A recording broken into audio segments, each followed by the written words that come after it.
இந்த திசையில் பாறைகளும் இந்த திசையில் நதியும் இருக்கிறது. இரண்டையும் நாம் கடக்க வேண்டும். வேண்டிய ஏற்பாடுகளை செய்யுங்கள். அங்கு நதியின் நீரோற்றம் வேகமாக இருக்கும். பரிசலில் கூட செல்ல முடியாது. நம்முடைய சிப்பாய்கள் தண்ணீர் இறங்கி செல்லதான் வேண்டும். அதற்கு அவசியமில்லை. அங்கிருந்து சிறு தொலைவில் காபூலின் எல்லை தொடங்குகிறது. அந்த திசையில் சென்றோமானால் நம் படைகள் உடனடியாக சோர்ந்து போய்விடும். யுத்தம் செய்யும் பலத்தை இழந்து விடுவார்கள். அப்படி என்றால் நீங்களே கூறுங்கள், இந்த பிரச்சனைக்கு என்ன தீர்வு என்று. குதிரையின் மூலம்தான். தாங்கள் ஒரு விஷயத்தை மறந்துவிட்டீர்கள். காபூலுக்கு முன்பு ஒரு பெரிய பாலைவனம் உள்ளது. குதிரையில் அங்கு செல்ல முடியாது. குதிரைகளுக்கு குடிப்பதற்கு தண்ணி மிகவும் முக்கியம்.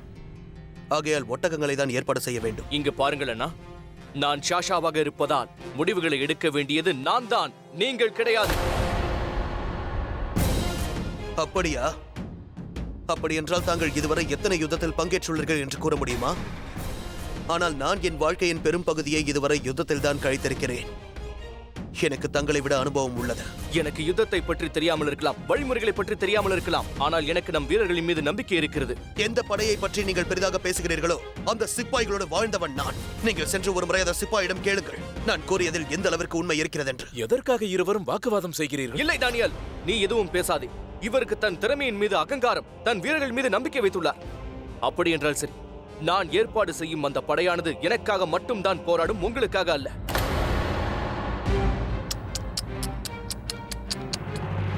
முராத், நீ மிகவும் பிடிவாதம் பிடிக்கிறாய். சில நேரங்களில் என்னை ஒன்று மிகவும் யோசிக்க வைக்கிறது. அனுபவம் இல்லாத தங்களை போன்று யுத்தத்தை பற்றியோ வீரர்களை பற்றியோ எதுவும் தெரியாத உன்னை ஷெஹன்ஷா எந்த காரணத்தினால் உன்னை இந்த படைக்கு தளபதி ஆக்கினார்? இதற்கு மேல் ஒரு வார்த்தை பேசாதீர்கள். நீங்கள் எனக்கு அடிபணிந்தே ஆக வேண்டும். என் கட்டளைகள் அனைத்தையும் நீங்கள் பின்பற்றியே ஆக வேண்டும். உன் கட்டளையை நான் பின்பற்றவில்லை என்றார்.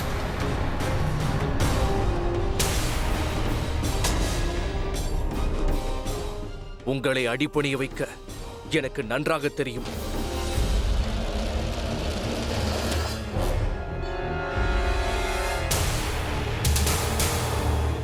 முராத்!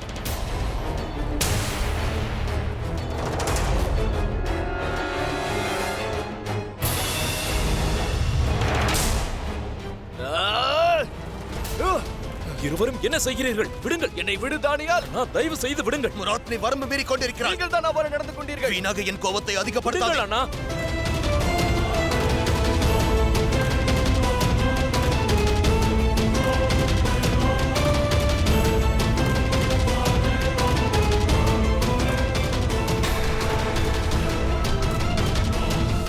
உங்களை விட மாட்டேன். நீங்கள் இருவரும் என்ன செய்கிறீர்கள்?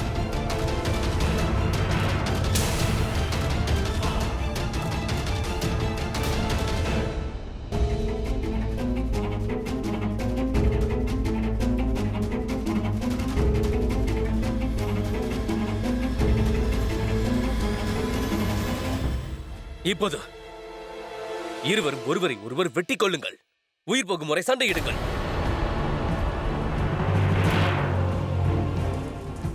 உங்கள் இருவருக்குள்ளும் ஓடுவது ஒரே ரத்தம் தான் என்பதை மறந்து விடாதீர்கள். முட்டாள்தனமாக இருவரும் சண்டை போட்டால் பிறகு எதிரியோடு யார் சண்டை போடுவது? இதேபோல் நீங்கள் ஒருவரோடு ஒருவர் சண்டை போட்டுக் கொண்டால் பிறகு எதிரி வென்று விடுவார். இதை எவ்வாறு மறந்தீர்கள்?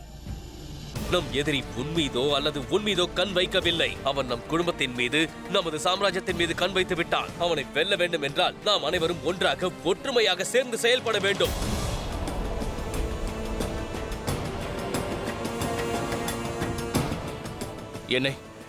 என்னை மன்னித்து விடுங்கள் சலீம் அண்ணா.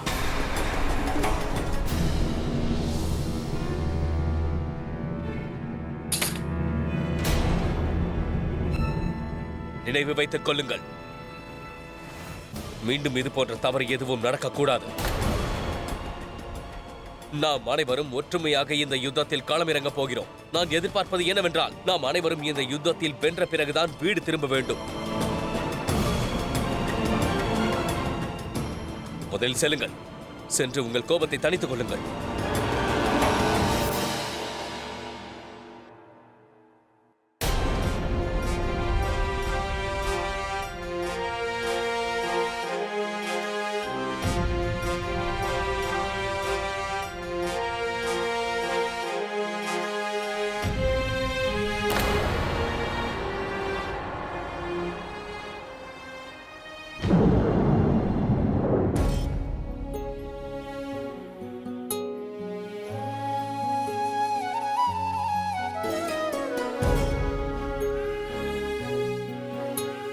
அண்ணி அவர்களே, இங்கு என்ன செய்கிறீர்கள்?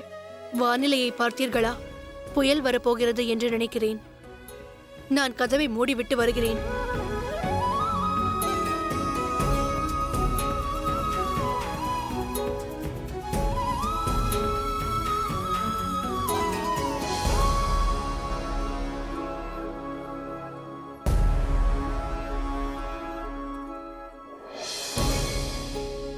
என்னவாயிற்று அண்ணி?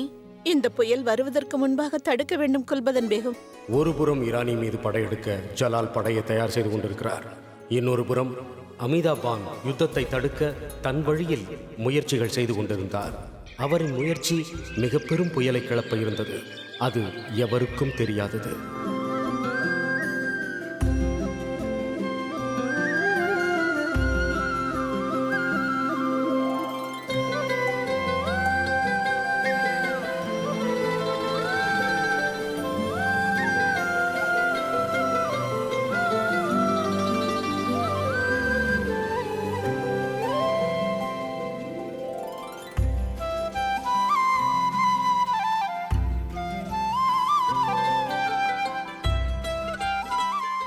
வணக்கம் அத்தை.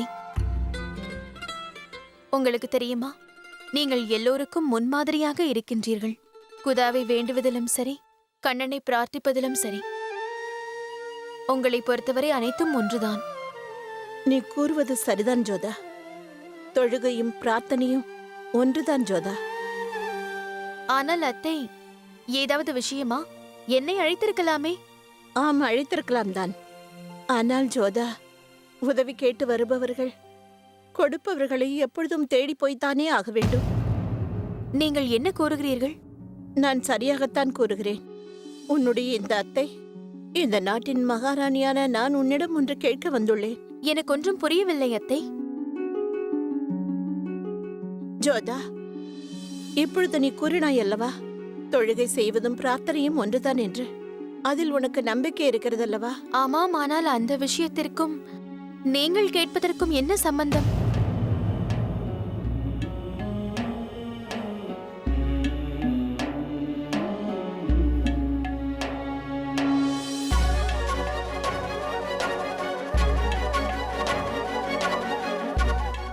அத்தை, மிகவும் நம்பிக்கையோடு ஒன்றை உன்னிடம் கேட்க வந்திருக்கிறேன். முக்கியமான விஷயமாகும். என்னுடைய வேண்டுதல் என்னவென்றால்,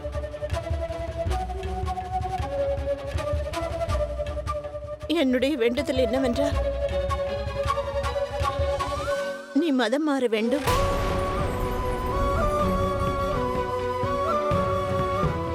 நீ இஸ்லாமை ஏற்றுக்கொள்ள வேண்டும் ஜோதா.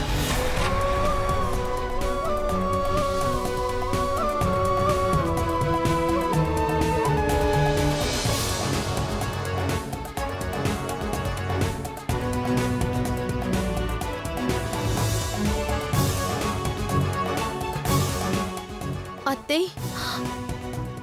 நீங்களா இப்படி பேசுகிறீர்கள்? அப்படி செய்யக்கூடாது என்று நீங்கள் தானே என்னை தடுத்தீர்கள். ஆம், உன்னுடைய அத்தை தான் அதை தடுத்தேன். ஆனால் இந்த நாட்டின் மகாராணியாக உன்னை இஸ்லாமை ஏற்றுக்கொள்ளும்படியாக வேண்டிக் கொள்கிறேன். நீ அதை செய்வாய் அல்லவா? குடும்பத்தை கட்டி காக்கும் பொறுப்பு பெண்களுடையது என்று சொன்னாய் அல்லவா? இன்று நம்முடைய குடும்பம் உடைந்து சின்ன பின்னமாகும் நிலையில் இருக்கிறது ஜோதா. சகோதரர்கள் எதிரியாகிவிட்டார்கள். தந்தை மகனுக்கு இடையே இடைவெளி வந்துவிட்டது. நான் இப்பொழுது வேதனைப்படுவது, நாளை அவர்கள் என் கண் முன்பாகவே சண்டையிட்டுக் கொள்வார்களோ என்பதுதான். என் கணவரின் சகோதரரும் இவ்வாறுதான் சண்டையிட்டார். இளவரசியின் திருமண விஷயம் என்னவாயிற்று தெரியும் அல்லவா? ஷாஹிரானோடு நமக்கு இருக்கும் நட்பும் இப்பொழுது முறியும் நிலையில் உள்ளது. ஒரு பெரிய யுத்தம் நடக்க போகிறது ஜோதா. எத்தனை அப்பாவி மக்கள் உயிரிழக்கப் போகிறார்களோ. நீ எடுக்க போகும் இந்த ஒரு முடிவால் எல்லாம் சரியாகிவிடும். இப்பொழுது நம் குடும்பத்தையும் நம் ராஜ்யத்தையும் உன்னால் மட்டும்தான் காப்பாற்ற முடியும். குதாவிற்காக இஸ்லாமை ஏற்றுக்கொள் ஜோதா.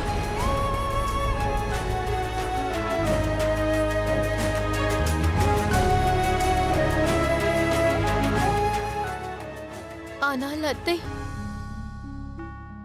ஷெஹன்ஷா என்ன நினைப்பார்? எனக்கு தெரியும் ஜலாலுக்கு இது நிச்சயமாக பிடிக்காது என்று. இதன் காரணமாக அவன் உன்னிடமும் கோவப்படுவான். ஆனால் சற்று யோசித்து பார் ஜோதா. இப்பொழுது உன்னுடைய மதமாற்றத்தால் அனைத்தும் சரியாகிவிடும் ஜோதா. சலீமிற்கு ஷாஷா பதவி திரும்ப கிடைத்துவிடும். இளவரசியின் நின்று போன நிக்கா மீண்டும் நடைபெறும். ஷாகிரானோடு நமக்கு இருக்கும் நட்பும் தொடர்ந்து இருக்கும். யுத்தத்திற்கு அவசியம் இருக்காது. ஏகப்பட்ட உயிர்களை உன்னால் காப்பாற்ற முடியும். நீ என்னை உன் தாயாக நினைக்கிறாய் அல்லவா? என்று உன் தாய் உன்னிடம் முதல் முறையாகவும் இறுதி முறையாகவும் உதவி கேட்டு வந்து நிற்கின்றேன். என்று உன்னிடம் பிச்சை கேட்கிறேன். ஜலாலுக்கு நான் புரிய வைக்கிறேன். ஆனால் இப்பொழுது நம் குடும்பத்தையும் ராஜ்யத்தையும் காப்பாற்ற வேண்டியது மிகவும் முக்கியம். அதனால் நீ இஸ்லாமை ஏற்றுக்கொள் ஜோதா. நான் உன்னிடம் கையேந்தி கேட்டுக்கொள்கிறேன். அத்தை அவர்களே, பெரியவர்களின் கைகளால் உதவி கேட்க கூடாது. ஆசிர்வாதம் தான் செய்ய வேண்டும்.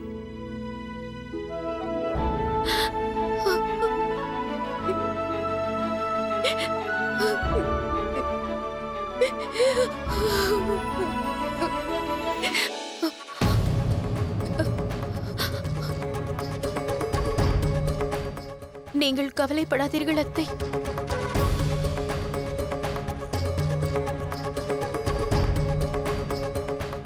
நான் இஸ்லாமத்தை ஏற்றுக்கொள்கிறேன்.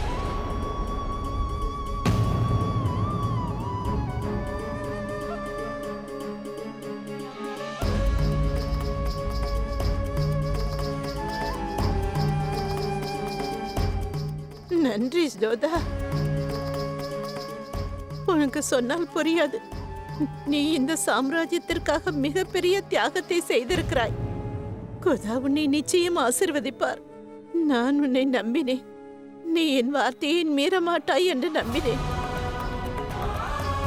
ஜோதா, இது உடனடியாக நடக்க வேண்டும். அதற்கான ஏற்பாடுகளை கவனிக்கிறேன். இது பற்றி வேறு யாருக்கும் தெரியக்கூடாது.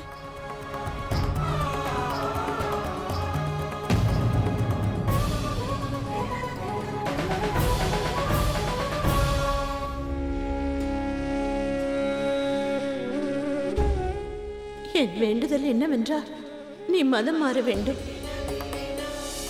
இஸ்லாமை ஏற்றுக்கொள்ள வேண்டும்.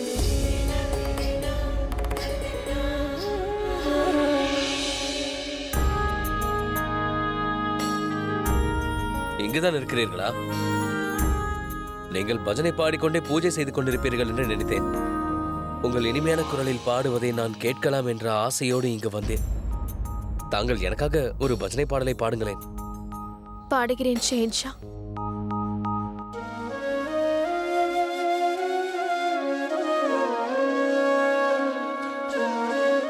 இன்று நான் கடைசி முறையாக உங்கள் பஜனை பாடலை பாடப் போகிறேன் கண்ணா.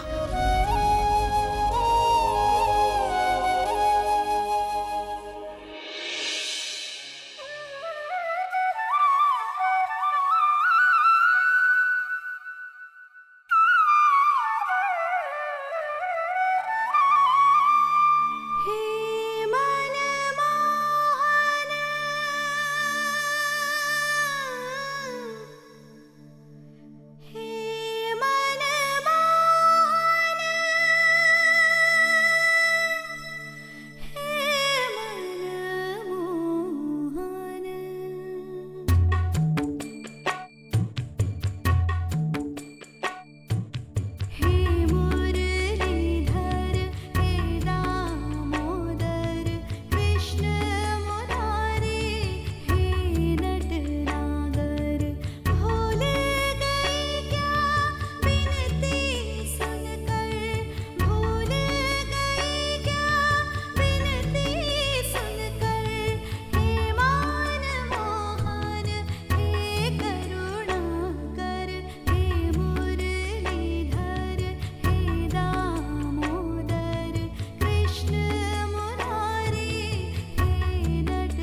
வந்தால்தான் அனைத்தும் சரியாகிவிடும்.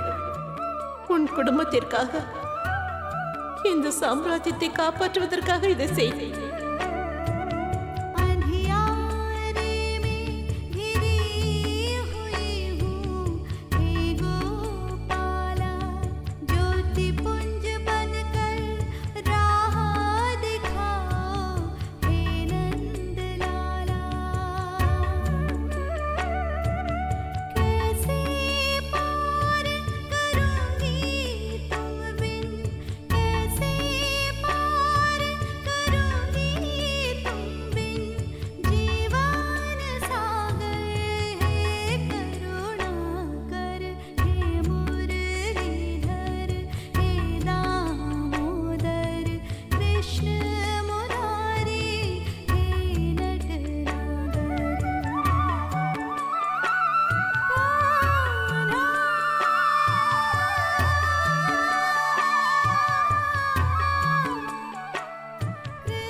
என்னவாயிற்று ஜோதா பேகம்?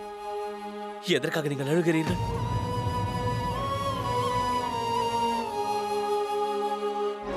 ஒன்றுமில்லை ஷெஹன்ஷா. எப்பொழுது இந்த பாடலை பாடுகிறேனோ அப்பொழுது கண்ணீர் வந்துவிடும்.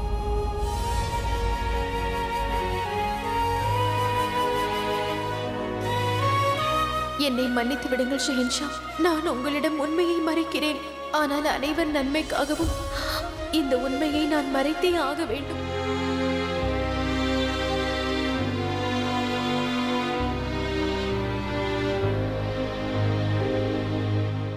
மகாராணி இந்த உடையை அனுப்பியிருக்கிறார். இதை அணிந்து கொள்.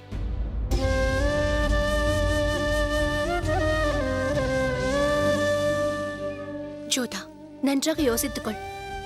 இதுதான் உன் இறுதி முடிவா? இந்த யுத்தத்தில் ஆயிரக்கணக்கான ரத்தம் சிந்த வேண்டியிருக்கும். ஒருவேளை இப்பொழுது நான் எடுக்கப் போகும் இந்த ஒரு முடிவால் என் சாம்ராஜ்யத்தை சேர்ந்தவர்களின் உயிரை காப்பாற்ற முடியும் என்றால் எனக்கு இதில் சம்மதம்தான். சலீமை இந்த உலகத்திற்கு கொண்டு வந்தது நான் தான். அவனுக்கு எந்த கஷ்டமும் வரக்கூடாது. அவன் உரிமைகளை எவரும் பறிக்க கூடாது. இந்த அனைத்து பிரச்சனைகளுக்கும் இருக்கும் ஒரே ஒரு தீர்வு என்னிடம்தான் உள்ளது. நான் ஒரு அம்மாவாக இருப்பதால், மல்லிகா ஹிந்தாக இருப்பதால், என்னுடைய மகனுக்காகவும் என்னுடைய மக்களுக்காகவும் நான் இந்த முடிவை எடுத்தாக வேண்டும்.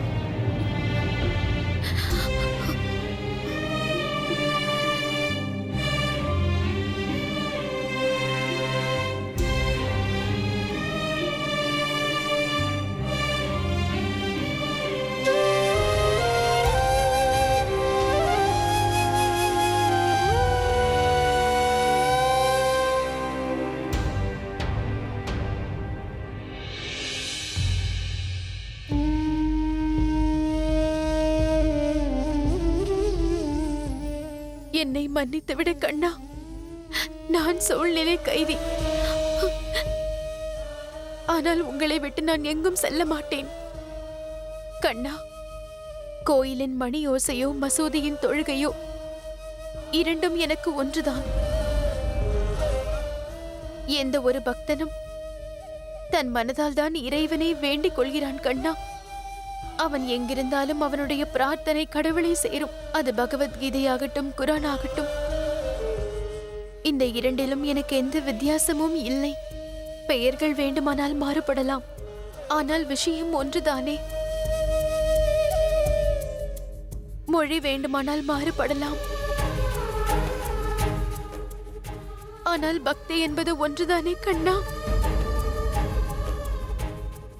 நீங்கள் தானே கூறினீர்கள், எந்த ஒரு நிலையிலும் மனிதன் தன்னுடைய கடமையை தடுமாறாமல் செய்ய வேண்டும் என்று. நான் என் கடமையைத்தான் இப்பொழுது செய்கிறேன். எனக்கு அதற்கான சக்தியை கொடு. நான் இப்பொழுது செய்ய போகும் செயல்களில் தடுமாறக்கூடாது.